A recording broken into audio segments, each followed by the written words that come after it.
time breakthrough. Hallelujah. Said you're going to inherit nations. Or if you got a nation vision, lift up your hand and count nations.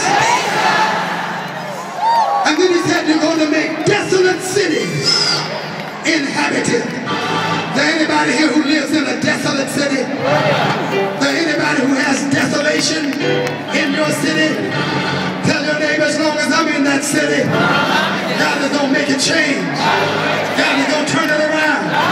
Tell your neighbor, I'm going back home, and God's going to turn my city around.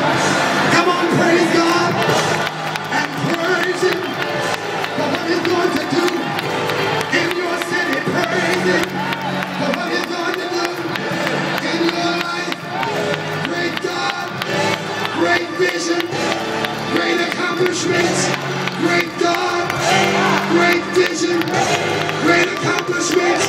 What I want to tell you to do, child, is it might not happen overnight.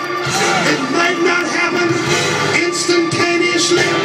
Some folk want a microwave blessing. I said they want a microwave blessing.